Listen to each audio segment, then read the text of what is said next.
नमस्कार, मैं संदेश नेमा और आप देख रहे हैं खबर समय जगत। आइए नजर डालते हैं आज की ताजा तरीन खबरों पर। मुख्यमंत्री मोहन यादव ने कहा कि जल गंगा संवर्धन अभियान के अंतर्गत प्रदेश भर में तालाब, झरने, नदियां और अमृत सरोवर जैसी जल संरचनाओं पर एक साथ काम हो रहा है।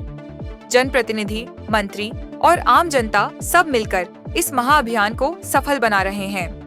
मुख्यमंत्री ने इस अभियान को प्रधानमंत्री नरेंद्र मोदी की प्राथमिक योजनाओं में शामिल बताते हुए कहा कि यह सिर्फ एक सरकारी पहल नहीं, बल्कि जनभागीदारी से जुड़ा आनंददायी अभियान है। पूरे प्रदेश में जलगंगा संरक्षण अभियान के अंतर्गत खेत तालाब, नदी, पोखर, झरने, अलग अलग जल रचनाओं पर एक साथ काम चल रहा है। सब अलग अलग जनप्रतिनिधि अपने अपने स्तर से, प्रभारी मंत्री अपने जिलों के अंदर लगातार इस अभियान का हिस्सा बने हुए हैं। इस बात का भी मुझे ध्यान दिलाया गया कि अमृत सरोवर भी बड़े संख्या में इसमें बन रहे हैं।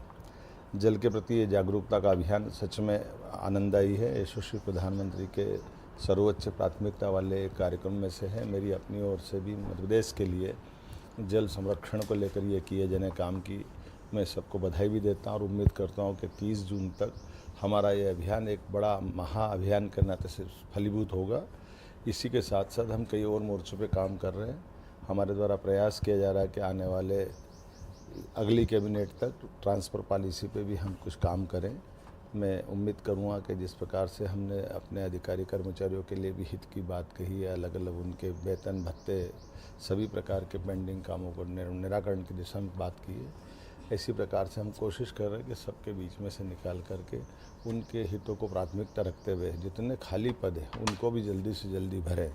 मुझे संतोष है कि हमने अपना भर्ती अभियान जो चलाया हुआ है, एक एक विभाग की समीक्षा करते हुए एक एक पद पे अधिकांश लोगों को मौका मिले। पीएससी की भी पिछली पेंडिंग सारी निपटाने का प्रयास कर रहे हैं।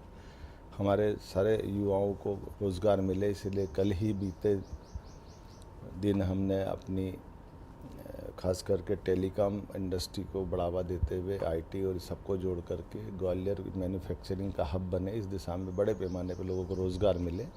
इसलिए 27 तारीख के आईटी इनक्लेव के लिए भी तैयारी चल रही है और हमारे अपने राज्य के अंदर जबलपुर, ग्वालियर इन सेक्टर में भी इसका बड़ा महत्व का एक केंद्र स्थापित हो। मेरी अपनी ओर से राज्य की बेहतरी के लिए जो हो सकता है वो ज़रूर करने का प्रयास कर रहे हैं। एक बार फिर आपके माध्यम से कहना चाहूँगा कि हमारे इस बदलते समय में सब वक्त के साथ सभी क्षेत्रों को आगे बढ़ाने का समय है। आइए हम सब संकल्प करें, मध्य प्रदेश को देश का नंबर 1 राज्य बनाएं। ऐसी और रोचक खबरों के लिए जुड़े रहिए खबर समय जगत के साथ। नमस्कार।